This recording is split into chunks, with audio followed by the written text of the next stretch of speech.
February 2026. The United States and Israel launch over 900 precise airstrikes against Iran. The Air Force is shredded, the Navy is sinking, and the expectation in Washington is an immediate, total victory. The strategy relied entirely on a classic military playbook: decapitation. The working assumption is simple. You take out the central leader, the regime collapses from the inside, and everyone goes home. It worked on Saddam. The Pentagon saw no reason to fix what wasn't broken. On paper, the execution was flawless. Jets leveled Supreme Leader Khamenei's compound in Tehran. By day 5, command centers, radar installations, and nuclear sites were gone. America had achieved decisive military superiority. But the briefing ignored a massive cultural variable. Khamenei refused to take shelter. He waited for the strike. In Shia Islam, that is a martyrdom. The leader's death instantly decentralized the Iranian military. Regional cells started operating on their own orders, and the blood of the supreme leader turned the civilian population into a highly motivated, unpredictable swarm. You cannot decapitate an enemy that no longer relies on a single head. By applying theoretical, paper-based military logic to an ideological adversary, the strikes simply scattered the threat across the map. The decentralized forces deliberately ignored the overwhelming U.S. military presence. Instead, they took aim at the financial engine holding up the American empire. They hit the U.S. Fifth Fleet headquarters in Bahrain, and they hit the commercial hubs of the Gulf states. Look at cities like Dubai.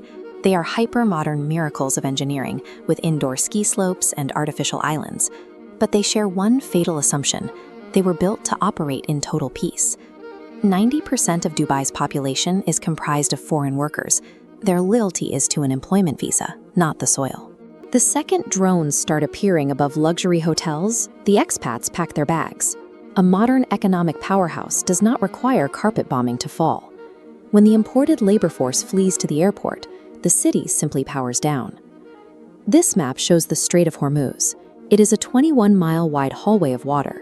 Every single day, 20% of the world's oil forces its way through this tiny geographic gap to supply nations like Japan, India, and China. Look at the geography here. Iran's coastline is elevated, riddled with mountains and hidden launch sites, looking directly down at completely flat, highly exposed desert on the Gulf side. Iran locked its missiles on the strait and shut the door. They didn't even need to blow up every tanker. They just had to scare the maritime insurance companies. Within days, war risk coverage was pulled, premiums spiked to $5 million a trip, and tanker traffic cratered by 81%. But the strait is a two-way street. Closing it stops crude oil leaving, but also stops food, medicine, and industrial supplies from entering the Gulf. The United States military apparatus anchored its entire economic center of gravity in a barren landscape that cannot naturally feed its own population, completely dependent on one unprotectable waterway. Meet the weapon causing the paralysis, the Shahed 136 drone.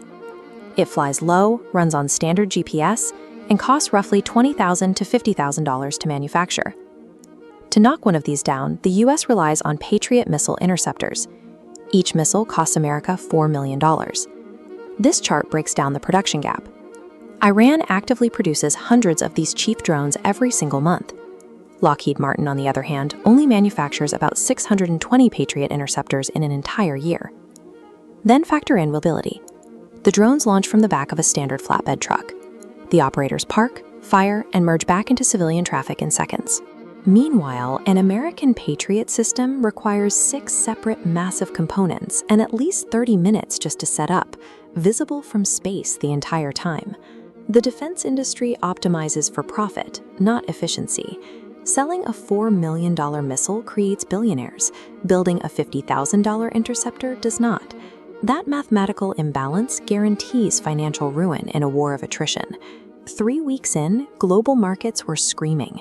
Washington tried a classic bluff, threatening to level Iran's remaining energy infrastructure unless the strait was reopened immediately.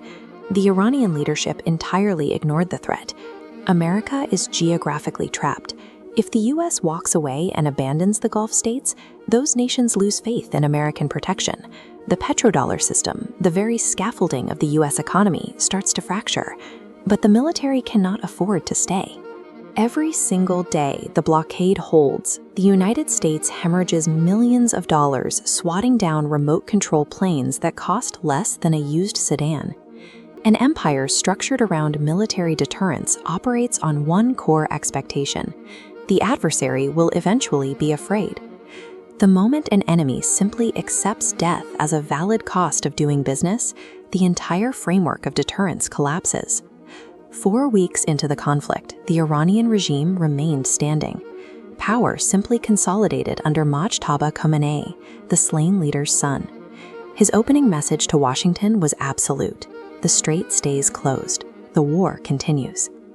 The population ideologically rallied behind the exact leadership America attempted to erase. The strongest military on the planet achieved absolute battlefield superiority. They destroyed the targets, won the technical engagements, and completely lost the war. A massive military force designed specifically to project expensive Cold War deterrence cannot adapt to a scrappy, asymmetric street fight. Forcing it into one doesn't yield victory, it just empties the wallet.